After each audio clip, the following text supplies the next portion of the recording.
Last opponent John Cena akan ditentukan daripada 16 man tournaments. Hoi, lain macam. Dan yang paling best,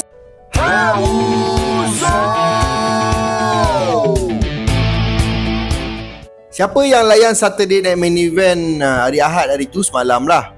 Mesti korang ada tertengok promo video. Kadang-kadang ada yang tak tengok tu sebab nak skip iklan kan.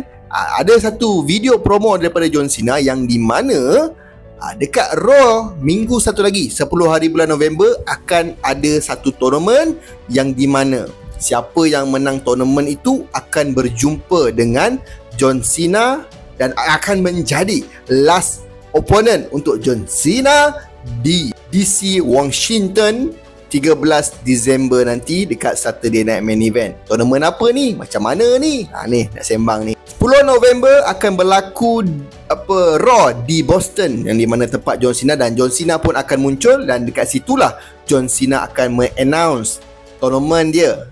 16 orang yang akan masuk tournament ini yang datangnya daripada beberapa orang kata jenama ataupun brand.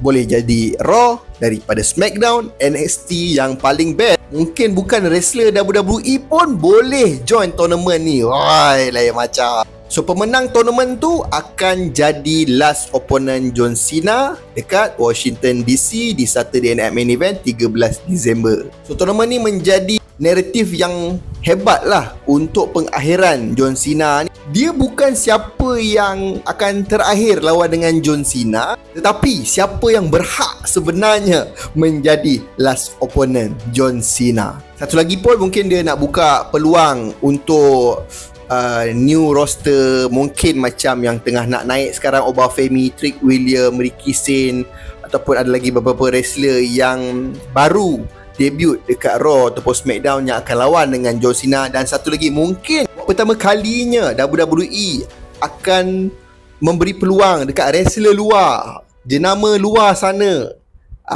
untuk bersemuka dengan John Cena di Saturday Night Main Event. Kalau dia menang lah tournament tu, kita tahulah WWE ni dengan surprise element tak lari jauh, confirm-confirmnya. So WWE buat ni pun supaya diorang dapat menjadikan orang kata last match retirement John Cena ini diingati ramai lah. Sebab nak cari last opponent buat tournament, ni orang kata salah satu wrestler yang memberi impak besar dekat WWE. Semestinya pengakhiran karier dia, WWE kenalah bagi impak yang semua orang akan mengingati last retirement untuk John Cena ni. Nak dapatkan last opponent pun kena buat tournament. Gila. So siapakah 16 orang itu? Kena tunggulah Isnin nanti. Isnin minggu depan tau, 10 hari bulan November. Ada yang kata Drew McIntyre akan masuk join Gunther. Ada yang kata Edge, Chris Jericho. Ramai. Korang pun boleh komen siapa yang korang nak John Cena lawan, ataupun siapa yang nak diorang muncul dekat tournament tu. So kalau kau tanya format macam mana 16 man punya tournament tu, aku pun belum pasti lagi. Mungkin 10 hari bulan 11 itu John Cena akan memberi lebih detail lah macam mana perjalanan tournament tu. Mungkin akan jadi macam King of the Ring ke. Dia mungkin tak akan, aku rasa dekat 10 hari bulan tu nanti akan sama ada John Cena akan announce macam mana dia punya format, ataupun main event itu adalah pembuka untuk tournament 16 man ini. Mungkin final match itu akan dibuat dekat Survivor Series ke kan. Boleh jadi juga. So apa pendapat korang tentang 16 man tournament untuk last ride John Cena ini? Korang rasa siapakah 16 orang itu dan siapa akan menjadi juara dan menentang John Cena di Saturday Night Main Event di retirement match John Cena? Comment in below.